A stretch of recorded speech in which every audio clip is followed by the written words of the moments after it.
Malolele everyone. I will now share my worldview and where it came from.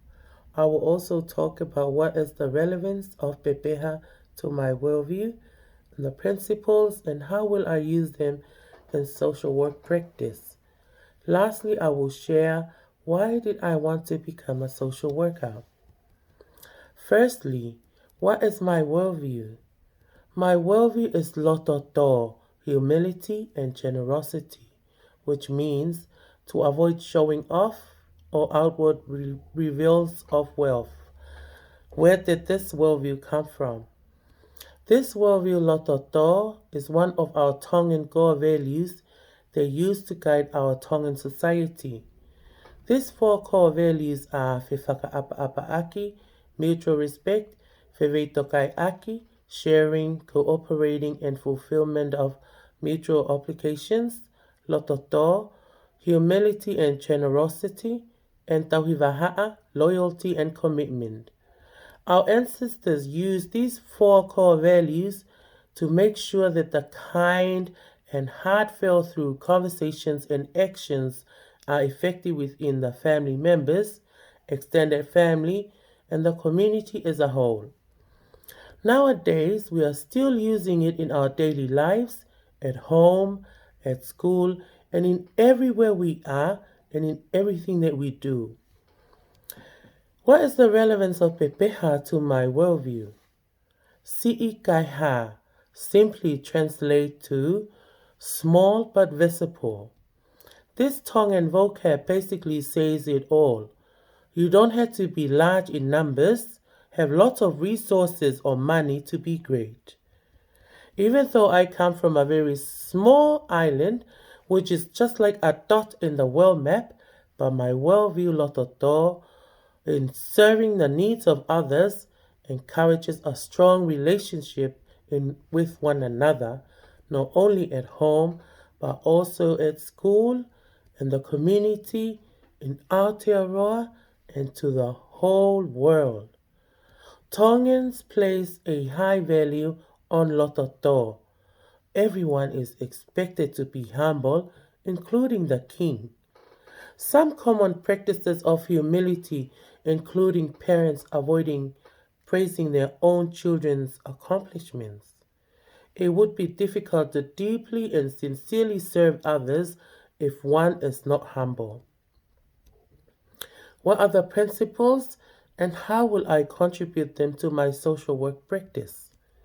We as Tongans are highly respectful people with worth on modesty and humility. Part of this life approach is often the willingness to apologize and accept forgiveness for one's misconducts. Some may offer a gift of food when making an apology to show their humbleness and sincerity. As in the Bible, Philippians chapter 2 verse 3, do nothing out of selfish ambition or vain conceit. Rather, in humility, value others above yourselves. Everyone has a role to play unique to their individual status in Tongan society. It is based on the concept of sharing the blessings afforded you with those you are responsible for. The tradition comes from the belief that you don't grow up by yourself.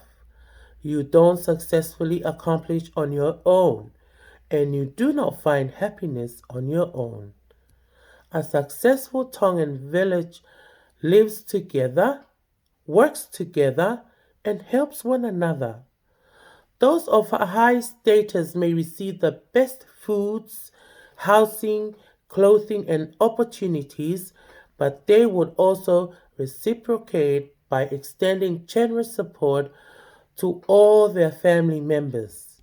As Luke chapter 6 verse 31, and as ye would that man should do to you, do ye also to them likewise, which simply means do unto others as you would have them do unto you. Improving the relationship will easily find ways to handle conflicts and challenges faced in our daily lives. Why do I want to why did I want to be a social worker? Firstly, I wanted to be I wanted to put into practice the uniqueness and importance of the values that I have learned from my ancestors. I also wanted to share my worldview of humility, as it is all about having a positive attitude and being open to others. And last but not the least, I want to be a social worker because I want to understand my strengths and weaknesses so that I can be able to learn from others, also to incorporate myself to be of best helper to my community challenges. Marlo, thank you.